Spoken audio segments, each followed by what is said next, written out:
are, my friends. You know me, Gary McGowan. Up there is Colin Campbell, and we're gonna, you see Glenn McQueenie's name on there. We're gonna do a amazing, I don't know if we're gonna do a deep dive, shallow dive, surf, I don't know what we're gonna do, but today's talk is all about the market, and Glenn said it perfectly just off air at what opportunities are out there and how can we look at this? How can we be prepared not only as homeowners, as buyers and sellers, and of course our profession as realtors and really advisors during this change in the market. So Colin, who's Glenn and why is he on with us? Glenn is a broker owner of a few market centers here in Toronto. Someone who is highly respected in the industry, the man, the myth, the legend, someone who understands and has lived through many shifting markets. We're not calling you old in any way, Glenn. No, we would never say that. we would use the term experience. So someone who's experienced many shifting market, and what better person for us to sit and just have a conversation with and learn from. Because if we don't understand our past, we're gonna be doomed to repeat it. And going through the shift, as we call it, as a changing market, we need to know what has been done in the past and how we can better that today. And that is why we got on the phone with Glenn, and right off the bat, Glenn was like, absolutely, I will gladly do that. Apart from that, Glenn is a father and a husband. So forget about all the accolades, and just somebody who is just an amazing human being. And we're just privileged to have him here with us today. So Glenn. Yeah, there you go. That was your cue to jump in. Hey, you can continue if you want.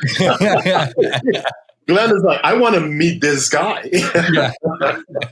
Well, the truth is, I think I'm on because I'm the only guy that's old enough that was actually through the big dip in 89, 90, 91, 92. So that's my qualification. Starting when you're 23 years old in a rising market, and when you're 24, the market just crashes and you're like, wow, what impeccable timing I have right now.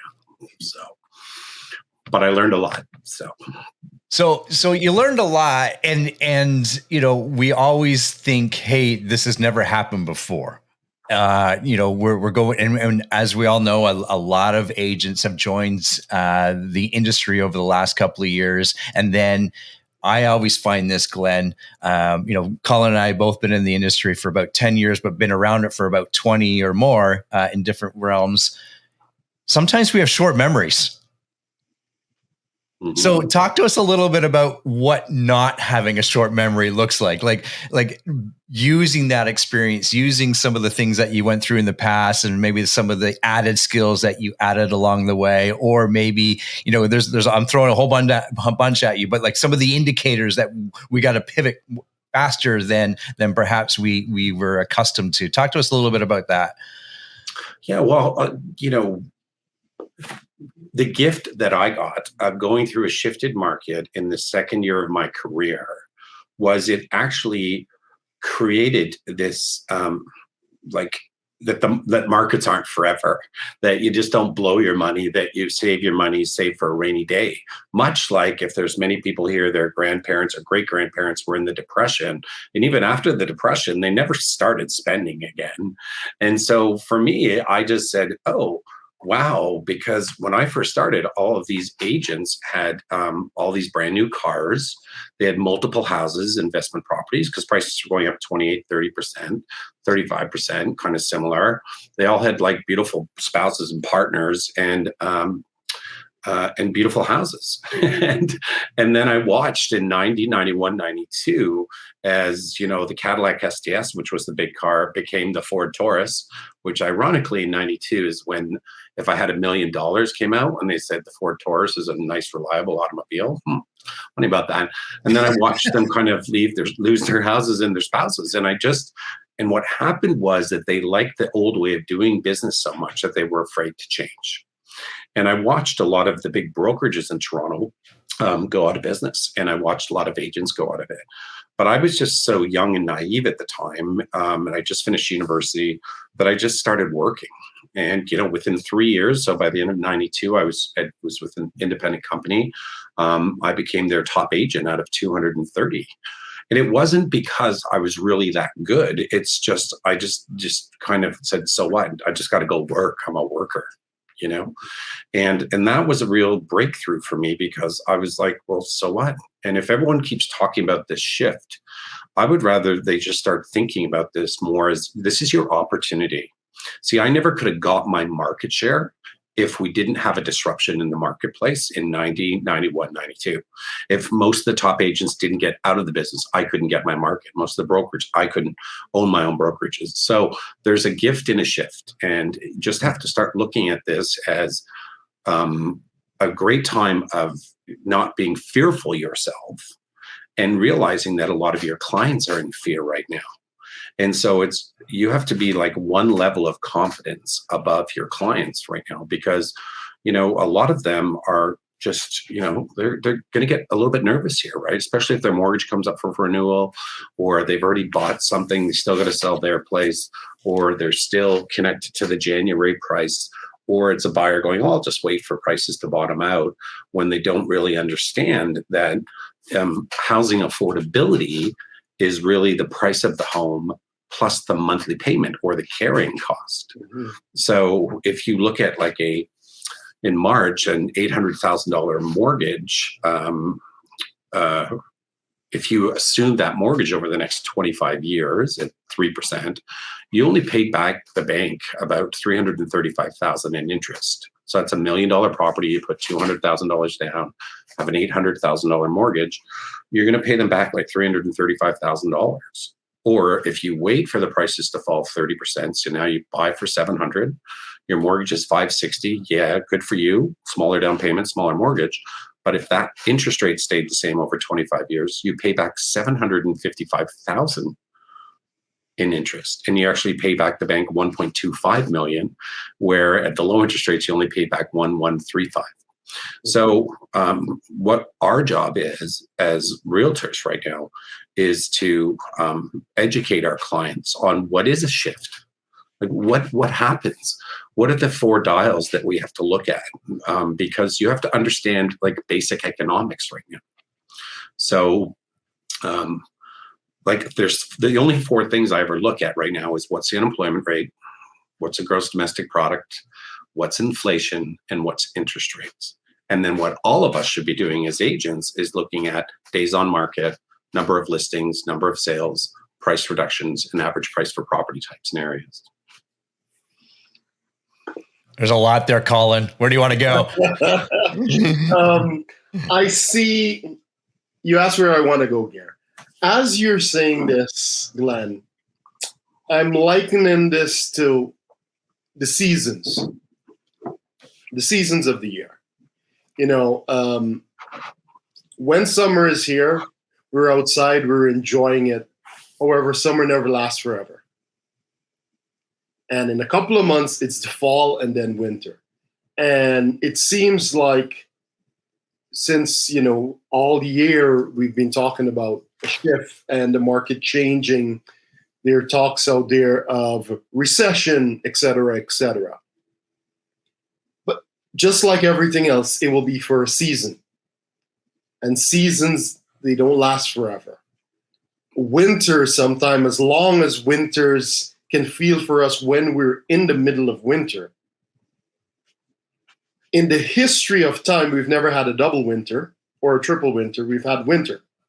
And then after winter, it's spring. So likening this to now the seasons, Glenn, as we're approaching winter, what can we do in the winter to prepare us for the spring?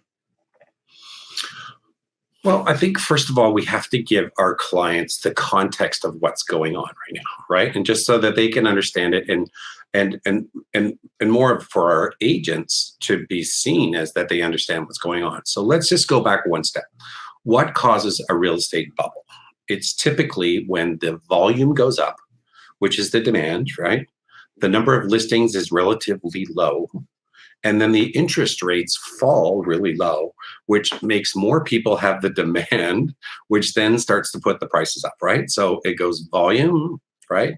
And then listings stay here, and then price. But prices don't really start to move at the beginning, right?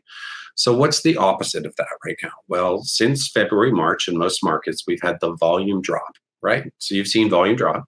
You've had the number of listings increase, and then you've had the interest rates go up. So it's the exact opposite of a bubble, right? And if you can just get that clear, that the thing you always have to watch for is volume first, then listings, then price. And price is a trailing indicator. So that's why you haven't seen it overall go down that much. But if you look at over the last 5 months, instead of it being like up 12% year over year, now it's up 2%. And then when you really watch volume, like I think the Toronto Real Estate Board came out and said that in June of 2022, there was 1,300 detached sales, I think, which is the lowest in 28 years. So it's pretty clear, we could say our volume, right? And then the other thing you have to look at is the number of listings and the kind of inventory, like what's going on there in days on market. So, I own a couple offices in Toronto, we have London, and we have Windsor. And in Windsor, one of our top teams just did this study, and they basically, I think it was in March, there was like 600 new listings came on the market and 450 sold. And in June, 1,300 came on the market, and 130 of those sold, right? And 14% of that 130 sold at like traditional pricing. Oh, the last sale was 500, let's price it at 499. The other 86% sold between 10 and 20% below what the last sale was. No, like they listed 10 to 20% below, but they were still kind of moving up and getting pretty close to it. So that tells me right now, just by knowing those stats, if I was on a listing presentation, I would be, if you want to traditionally price your home right now, you have 14 sales out of 1,300 or 1% chance of selling your property. So my second theme I would be saying to all the sellers right now is your first loss is your best loss. And I would just keep repeating that statement all the time. When a market's going down, it's your first loss is your best loss. Was Netflix, if you sold at $200, Netflix, better than if you sold at 100, and Bitcoin, did you get out at 50 compared to being out at 25? So it's your first loss is your best loss, typically in a shift. But here's the gift of that. If you are moving down and you're a cash buyer, you've actually got way more power now because you're not competing against, say, the millennial moving up who used to be qualified for a $1.1 million mortgage and is only qualified for 600 right now. Does that make sense? Mm-hmm. So I know I covered a lot of stuff there, but you just have to understand that, like, once you've seen it, you can't unsee it. You just have to watch those indicators. So, and the reason why inflation and interest rates are so important is, all the federal banks, they only have one monetary tool, and that's like they've got to try to kill inflation because they can't handle it. And while they say it's 8% or 9.1%, we know it's 16 or 20%.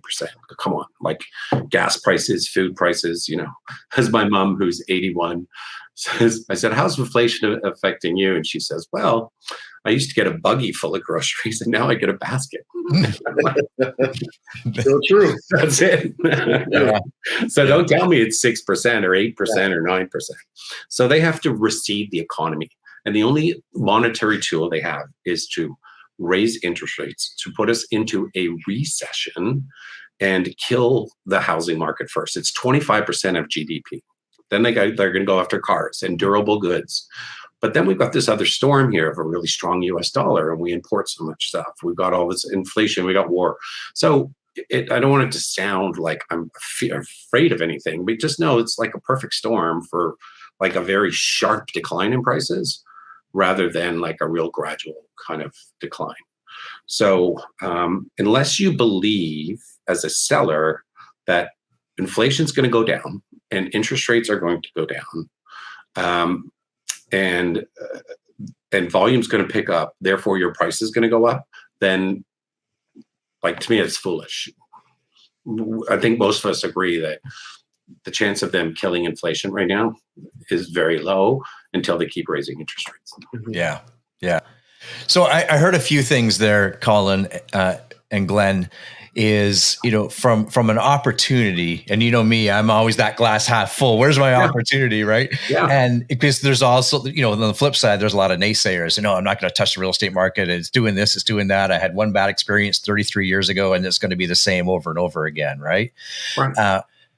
The opportunity that I just heard you say, Glenn, is perhaps that crowd that is ready to, maybe they weren't ready or to downsize, but maybe now is a good opportunity because of their extra buying power, right? Or for that buyer that has no mortgage or very little mortgage, they have tremendous buying power at this moment because of the lack of competition. When I listen to people like you, Glenn, I always look for that opportunity and what can we share with our agents or what can we share with buyers and so forth. Yeah.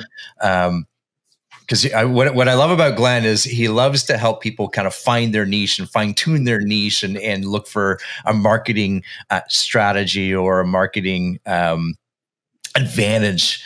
Are there some other opportunities like that, Glenn, for different buyers or perhaps investors that have been sitting on the sidelines? What other opportunities are you seeing in the market right now?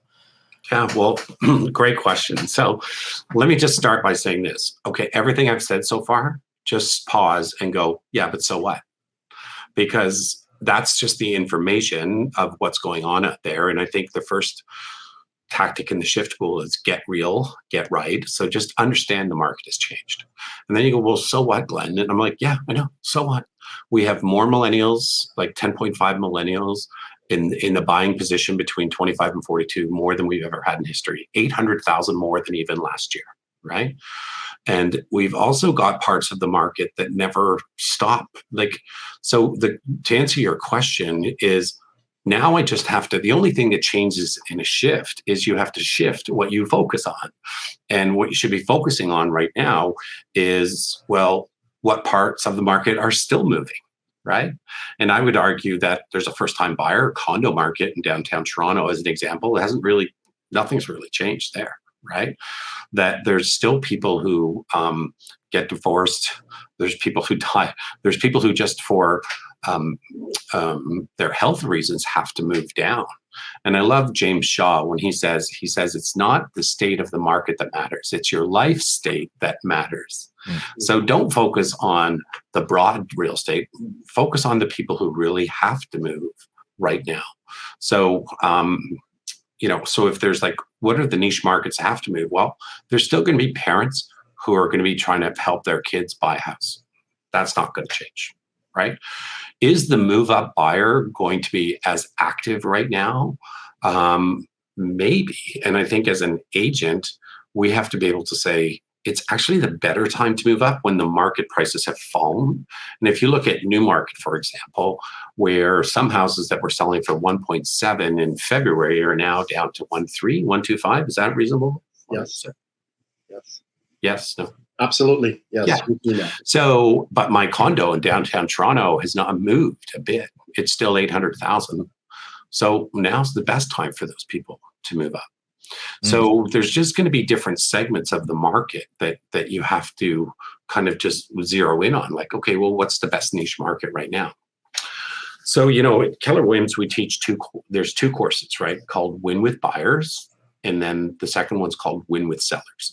So I just recently taught it, but I just renamed it as Win with Buyers in a Shifted Market and Win with Sellers in a Shifted Market. So is it okay if I just go through the quick highlights in 2 minutes? Absolutely, please do. This is a full day course in 2 minutes. Okay. So in Win with Buyers, there's this 7 steps service cycle. And one is you have to focus, first of all, you have to focus on leads. And so my best advice was you just have to double your lead gen efforts and you have to talk to 3 to 4 times more buyers before, because some of the urgency has gone out of the market and a lot of the buyers might not be able to afford it anymore. So just think it's more like 1 in 4, 1 in 5 buyers. So if you want to do 3 or 4 buyer sales a month, you need to be working with 16 to 20 buyers. Number 2 is prepare for the buyer consultation. Well, this is where you go in and you start letting all your data do the heavy lifting. Hey, the market's changed. Here's the facts. Here's the carrying costs. Here's what people used to be qualified for. Here's this. And just show them that, but focus on that. It's not about waiting for prices to drop, because if you wait too long, the interest rates have gone up so much that it's actually more expensive for you. And for some of you who've owned a house for a long time or got a mortgage 20 years ago when interest rates were higher, you know what it's like after 5 years of paying a mortgage and you pay like $7 off the principal. You know, like it's not fun, right? Oh, but I bought really cheap. Okay, great. Number 3 is at the buyer consultation. It's just time to get real, get right, and adjust their expectations on waiting for prices to fall and knowing the right scripts and dialogues to do that. And then when you move to finding a home, you're just going to have to show them more homes, but they have time because they're not going to sell as quickly.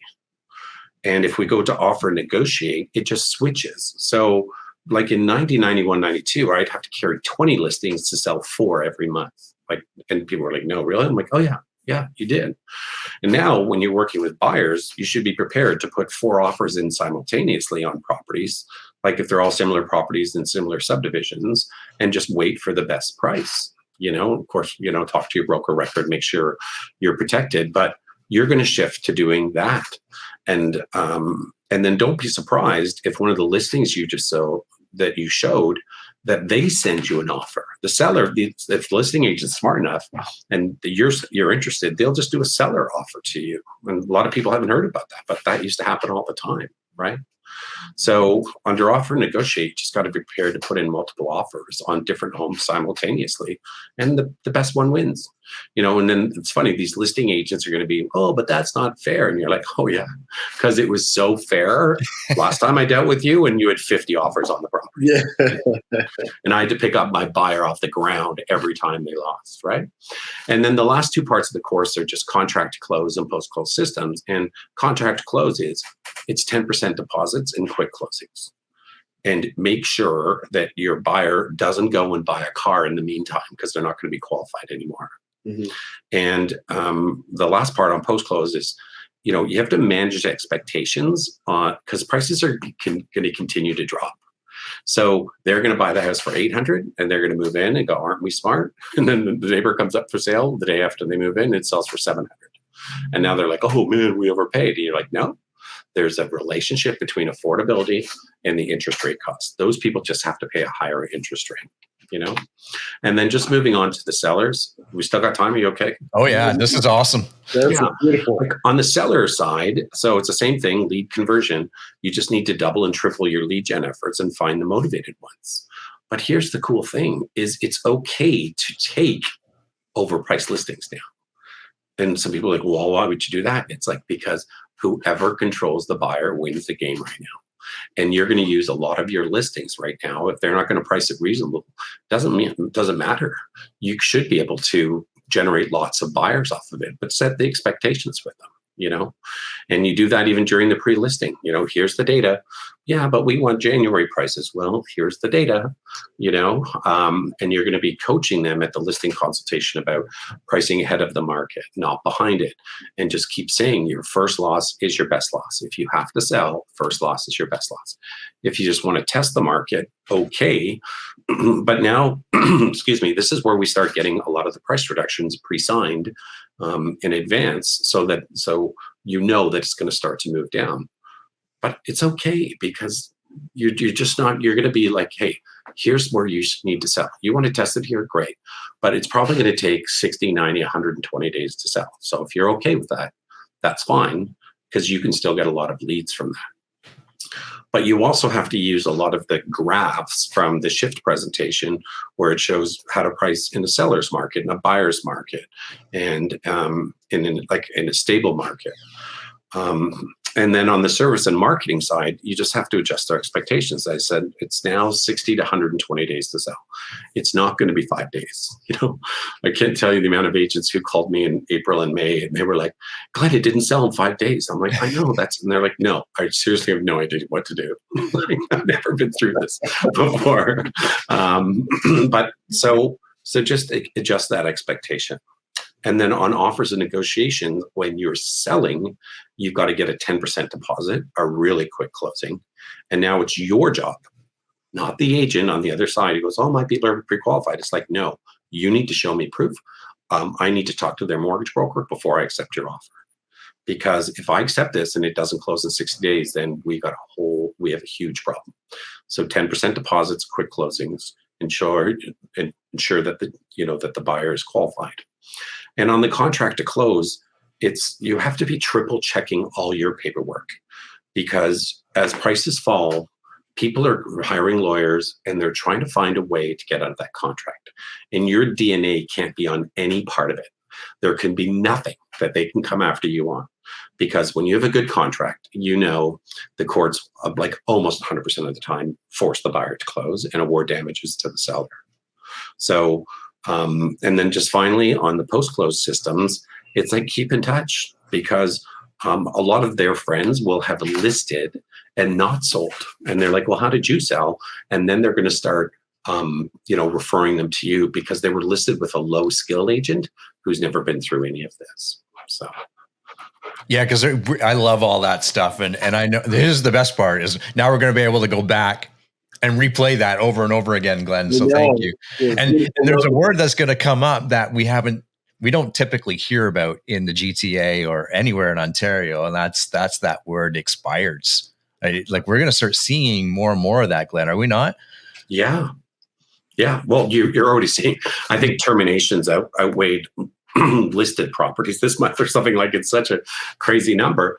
Well, 24 years ago, I took a listing on Willow Avenue, and I decided, so I really believe I was the first person here in the city to create the sneak peek neighbors wine and cheese party, because I was down in a training in the US and we were sitting in a mastermind and someone mentioned it and I was like, oh, that sounds cool. They'd never done it. But I remember I did it on Willow, because on Willow, when I was doing all the CMA, I was like, man, there's 5 expireds on the street. So it gave me a chance to invite all of those people to come. We had 70 people showed up at that first one. It was a beautiful July day, kind of like today. We had 4 bottles of wine, four bottles of white water, and then you become the neighborhood celebrity, right? They're all coming in, they're dropping by, they all know each other.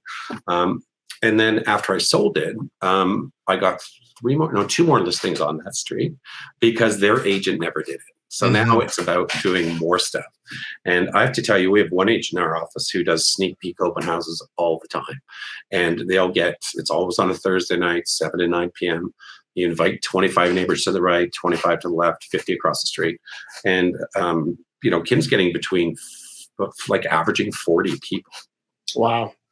Love it. Yeah. So it's really interesting.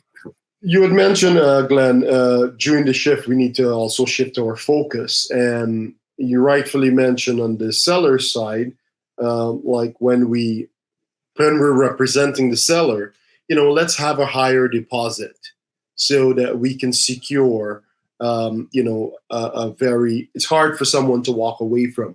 What else can a listing agent do when they're representing that seller during a shifting market? Well, I think the big deposit's the key. 2017 in January, I started telling all of our agents 10% deposits, 30-day closings. We were so lucky because when the market shifted in April, not one of our deals, like everything closed. And that was a minor dip, 8 months. Everyone says, oh, I've been through this before. It's nothing. It was 8 months. Then people are like, oh, 2008. Oh, that was nothing. That was 8 months too. It was nothing. There was no war going on. There was no, So I think what we have to do is, obviously, your fiduciary duty is to your seller. So you have to just triple check that paperwork and make sure, and don't believe anything. You're going to have these crazy things called conditions coming in, and that's really good. And you can also, if you want, if it's a firm offer, you could put a 1-day condition back on the seller verifying that the purchaser on the purchaser's creditworthiness. So 1-day condition, it's like a conditional on seller, like approving basically, or, the financing. The other big thing we need to start doing is getting the mortgage information sheets. You remember in our listings, what's that page called again? I think it's like the mortgage, whatever. It used to be with every listing, and you would fax it at the time to the bank. I'm sure you could email it, and mortgage verification statement. And it would say, this is the mortgage, this is the interest rate, is it assumable or not? What's the penalty to get out? What's the, because we need to have that. Because you're going to see if two houses are side by side and they have the same mortgage rate, but the same mortgage amount, but one's at 3% and one's at 6%, that this one at 3% is a higher value right now, perceived value to the buyer. And it'll also tell you what the discharge penalties are, discharge fees. That becomes part of the negotiation. It's like, well, if we assume your mortgage, you don't have to pay $26,000 in discharge fee. So give us $15,000 off the price, right? And so, in 1991, 92, okay, I think we have to master creative financing on the seller side. It could be you sell the property and it doesn't appraise properly. So the seller takes back a small vendor take back mortgage and at whatever rate. And if it's more at market rate, then they can just sell it and get all their money. If it's lower interest rate, then it's going to be at a discount. It could be the vendor will take back all of it. They're like, oh, I don't, hey, you want to pay me 6% right now? It's pretty good. I'll just go and rent and retire on that. You're going to start seeing mortgage buy down rates, like interest rate buy downs, where that like 40% of the homes we sold in 91 and 92 had this condition. So not only, let's use the Scarborough bungalow at the time, that had gone from 180 to 300, and now it's being sold for 220, but the mortgage is 260. And still on top of that, you had seller agrees to credit the purchaser $10,000 on closing to buy down the interest rate from 15% to 9% for 1 year. And then our next condition was it's conditional on the bank paying our commission and accepting all of this, right? So I'm not trying to get scare people, because guess what? People keep moving all the time. It's just, you have to know, how are we going to make this work all the time? And this is where, as a high skilled agent, you're going to get your unfair share of the market. There's a lot there. And the creative financing is a piece that I love. I purchased homes with second mortgages or VTBs, and I've offered them and so forth. I think that's such a lost art, if you will, Glenn. And I think the agents that comprehend that and educate themselves back to what that looks like, they're the ones that are going to be able to stand out from the crowd. And what do we do every day? We provide solutions to people's problems, in a sense, right? Not to say that selling your house is a problem, but it is an obstacle or a speed bump that seller or buyer has to get over, and we provide that solution. Absolutely. So what people are looking for, and this is where I think, so the reason I'm teaching shifts so often right now is just to arm our agents, and I know you guys are doing it, but start teaching more creative financing too, because it's whoever has the okay, let me go back. Buyers and sellers are looking for confidence, clarity, and leadership right now. That's what they're looking for. Confidence, clarity, and leadership. So your confidence comes that that there's just more than one way to do this deal. And just because this bank doesn't get them approved doesn't mean the deal's over. And so the more that you can just, I know you guys do a great job training all your agents at your office, and is adding this layer of creative financing. This is what the new kind of bonus round is right now, where you're going to get way more deals done. And that's how you're going to win this game. And we're going to let, most of the other agents out there and most of the other brokerages, they're like, I don't know, it just seems to be a bit slower around here. They're just in denial about it, right? And, and just like many sellers, this weekend we had 5 couples up at the cottage, and all of them are in denial about the market shifting. Really? Oh no. And I'm like, what? Well, that's our job, right? Is to educate and motivate them. They're still saying, oh, how will my kids ever be able to afford a house? Oh no, they're going to be able to afford one. Yeah, it's coming. Yeah, and I'm sure, like you, I'm starting to read many more and hear about many more stories. I've even experienced them as a realtor representing buyers. And this is a whole other podcast, but that generational wealth, which we used to wait till our parents passed away. Oh, we just lost Glenn. That's great. He'll jump back on. That generational wealth, Colin, we used to wait till our parents would pass away, then it would get moved on and moved on. But what we're seeing now is that generational wealth being passed on right now, while the owners of that wealth is passing it on now, so their children can get into real estate or buy homes and invest and so forth, right? And I like what Glenn is saying here right now, where we just look at it. That was the best comment I've ever had, Glenn. It was outstanding. We can start again if you want to edit it back. But yeah. You disagreed with me, but that's okay. What I was saying is that generational wealth, we usually, in past, we would wait for that the owner of that wealth to pass, and then that would move on through the generation. Now we're seeing that wealth being handed over while that person is still alive, if you will, so people can get into homes or into other investments, and we're seeing that transfer of wealth happen sooner than later, if you will, right? Yeah, well, and now it becomes a big advantage, which most people haven't thought about yet. It's because if I'm buying the house for my kid, or I'm doing a cash purchase, the interest rates don't affect me really. Yeah. But all my competition, it's affecting them at a really high level. So like this crazy stat I heard was, if you made $95,000 a year, 7 weeks ago, you were qualified for, I think, a $500,000 mortgage. And a week and a half ago, you were only qualified for $415,000. And after the 1% hike, now it's $360,000 hike. So all of this competition is getting dropped. And even for people moving down, like me, who's moving down soon, my competition is that millennial executive moving up who's got all this money. It's like, well, I'm a cash buyer, so I've got this huge advantage. Yeah. So this is another niche market where if you can do a white paper on it or a research paper or use this to market, is if you're thinking about giving money to your kids right now to buy a house, there's never been a better time because of this reason. There's no competition. They're going to get a much better deal. So there's always a way. And our job right now is to sit there and go, well, just where's the opportunities in the market right now?